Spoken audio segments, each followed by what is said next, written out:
Bismillahirrahmanirrahim. Assalamualaikum warahmatullahi wabarakatuh. Alhamdulillahirabbil alamin. Allahumma sholli ala Muhammad wa ala ali Muhammad.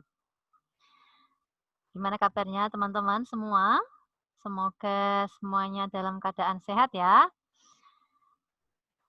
Hari ini kita akan belajar tema 1, subtema 1, pembelajaran 2.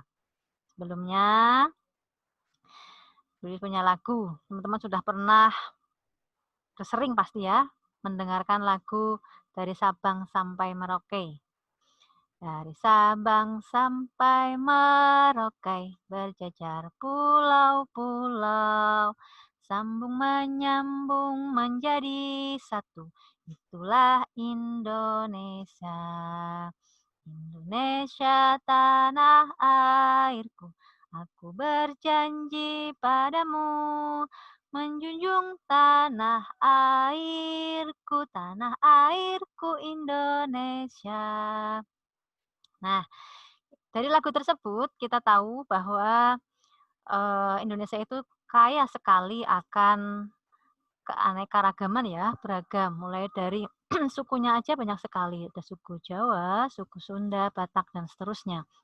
Nah, teman-teman, hari ini kita lanjutkan materi yang kemarin. Ini boleh di-share terlebih dahulu.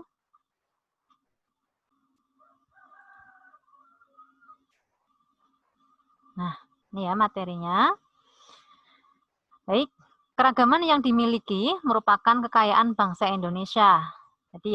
Jadi perbedaan yang ada tadi baik itu suku, kemudian adat istiadat dan seterusnya tidak boleh menjadikan perpecahan.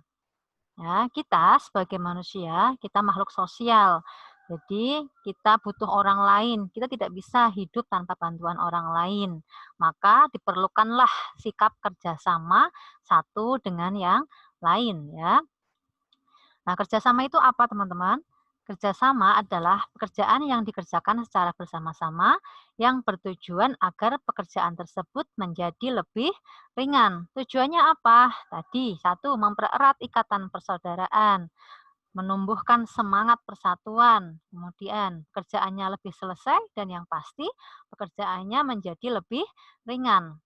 Kemudian kerjasama contohnya bisa kita temukan di mana saja. Yang pertama, bisa kita lihat di rumah ya. Teman-teman bisa perhatikan di sini contoh kerjasama yang ada di rumah. Pasti semuanya sudah pernah ya melakukan ini. Di sini ada kerjasama membersihkan rumah. Ada yang menyapu, ada yang mengepel. Kemudian kerjasama dalam berkebun. Ada yang menyiram tanaman, ada yang memotong, dan seterusnya. Kemudian selanjutnya teman-teman juga bisa membantu ibu memasak di dapur ya. Ini kerjasama juga. Nah, mengapa sih kita harus melakukan kerjasama di rumah?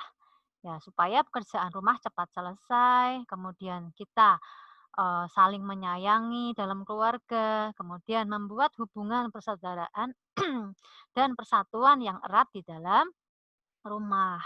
Selanjutnya, kerjasama di lingkungan sekolah. Nah, ini teman-teman juga sering lakukan ya, biasanya piket ya. Nah, piket membersihkan kelas. Kemudian ini ada kerja kelompok dan selanjutnya kebersihan atau bersama-sama membersihkan lingkungan sekolah. Mengapa harus bekerja sama di sekolah?